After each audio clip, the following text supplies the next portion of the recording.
It's Thursday, November 30th. This is The Gateway. I'm Wayne Pratt.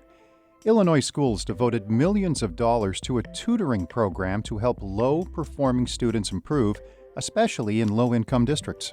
For my school, we were at a sense of crisis. The program's federal funding is running out, and schools are trying to determine what to do next. We'll have that story in just a few minutes. The Steelworkers Union president at Granite City's mill says upcoming layoffs may not be as bad as initially expected. St. Louis Public Radio's Will Bauer reports. Earlier this fall, parent company U.S. Steel idled Granite City's blast furnace and temporarily laid off roughly 400 workers. This week, U.S. Steel sent notices to 1,000 workers, including those 400, saying it would indefinitely idle the furnace. Union President Dan Simmons says he expects those notices will just cover the first 400 after speaking with company leadership. There's nothing in the foreseeable forecast that they would change current level of operations, meaning specifically no reason to be looking at more looming layoffs down the road. U.S. Steel, however, said they're anticipating approximately 600 of those workers that got notices to be laid off. I'm Will Bauer, St. Louis Public Radio. St. Louis-based BJC Healthcare has signed an agreement with Kansas City-based St. Luke's Health to finalize a merger. The two systems announced intent to combine earlier this year. Officials plan to maintain their own headquarters and branding. A BJC spokeswoman says the $10 billion deal has cleared all regulatory reviews. Officials expect to close the transaction by January 1st. It will create a 28-hospital system spanning Kansas, Missouri, and southern Illinois. The president of the St. Louis Board of Aldermen is pledging more community involvement in the development of legislation. St. Louis Public Radio's Rachel Lippman has more on Megan Green's proposal. The city has in the past taken citizen input on specific things, like how to spend the settlement over the departure of the Rams to Los Angeles. But Green wants to expand that to overall legislative priorities. Fostering a true democratic partnership between elected officials and city residents creates an engaged public and accountable government and long-lasting solutions to our city's biggest challenges. Green says new technology at City Hall allows more people to participate in alderman meetings virtually, and she says her office has taken steps to make sure it gets public input from all areas of the city. She made the remarks during a speech streamed on YouTube on Tuesday. I'm Rachel Lippman, St. Louis Public Radio. Missouri's state auditor says staffing issues are delaying some of his goals. Scott Fitzpatrick outlined increasing school audits as a priority when he was sworn in earlier this year. Now he says that's something that requires more employees. Well, it's another one of those goals that has been kind of set on the back burner until we get staff to a level where we can manage the mandatory audits and then have some time left over for discretionary. The office is auditing the Francis Howell School District over questions concerning construction projects. Fitzpatrick says that report is close to finished. He was a guest on Politically Speaking. The episode is at stlpr.org. A recent March of Dimes report shows more than 40% of Missouri counties are considered maternity care deserts. Most are rural and have no access to maternity care providers or birthing hospitals. As St. Louis Public Radio's Andrea Henderson reports, efforts are underway to bring midwifery services closer to remote areas to help improve maternal health outcomes. Jama Birth Village in Ferguson is bringing satellite maternity care services to the Springfield, Columbia, and Boot Hill areas. Patients can receive prenatal and postpartum care starting next year. Doulas also will provide labor and delivery support. Okansala Amadou is the midwifery clinic's founder. She wants to help close the health disparity gap by making midwifery services widely available to Black mothers in Missouri. Black women deserve to be seen and heard, and most definitely to receive care by people who share their background and their experiences. Jama also will provide a doula and midwifery training program in the service areas. I'm Andrea Henderson, St. Louis Public Radio. The Cortex Innovation Community in St. Louis will use a $7 million state grant for free training programs. Officials say the funding will support Missouri's Tech First initiative to help with education and certification opportunities to further build the region's tech workforce. Cortex president and CEO Sam Fiorello says the program will provide avenues for a successful technology career beyond a four-year degree. The initiative is a partnership with the Missouri Chamber of Commerce and Industry.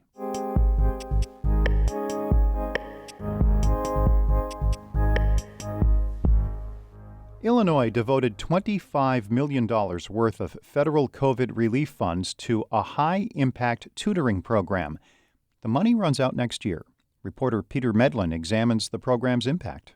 Melissa Sago is the principal at Lincoln Douglas Elementary in Freeport, and she remembers looking at student academic data last fall and seeing her students, the majority of whom are low income, struggling. For my school, we were at a sense of crisis. She felt a sense of urgency. So when she found out their school qualified to participate in the Illinois Tutoring Initiative, they jumped at the chance, and she wanted to lead by example. Sago recruited teachers and paraprofessionals to sign up as tutors and started tutoring students herself.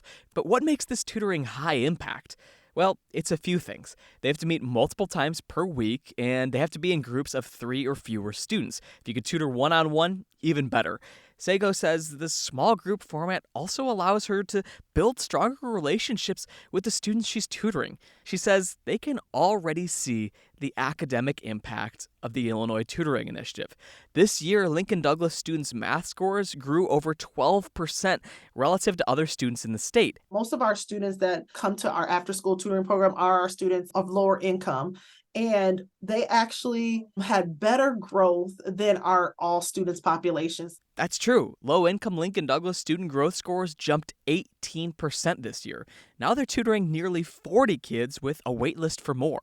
And the high-impact tutoring appears to be helping students statewide, too.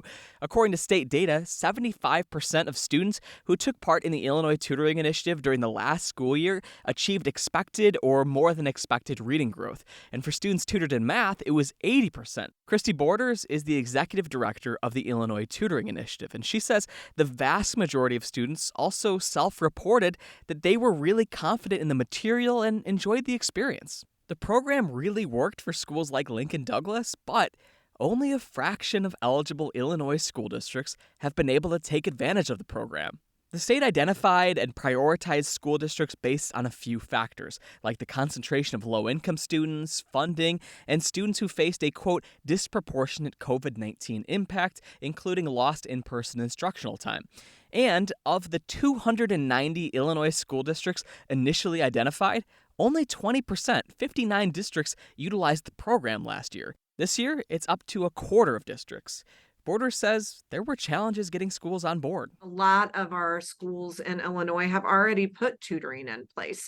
And so they were already working with one tutoring program, and maybe it was just too much to take something else on. There were also scheduling and transportation issues at some schools, and those were barriers even for schools that did participate. Students attended the tutoring 60% of the time last year. The Illinois Tutoring Initiative is supported through federal COVID relief funds known as ESSER, and those funds have to be allocated by September of next year.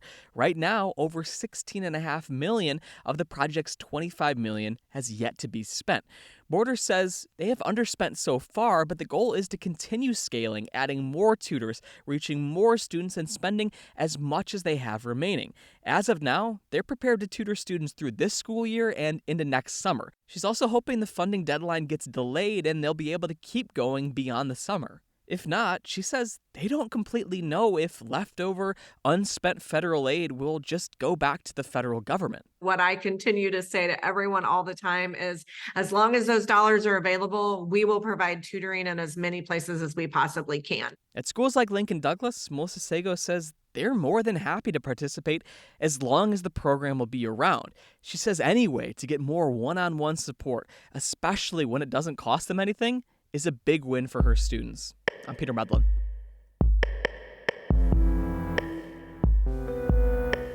Peter is a reporter at Northern Public Radio in Illinois. The Gateway is a production of St. Louis Public Radio, a listener-supported service of the University of Missouri St. Louis. Music by Ryan McNeely of Adult Fur. I'm Wayne Pratt.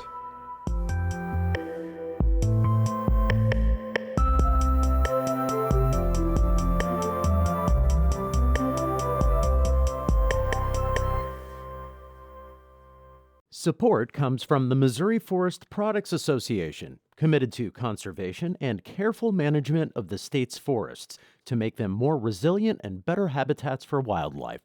Choosewood.com.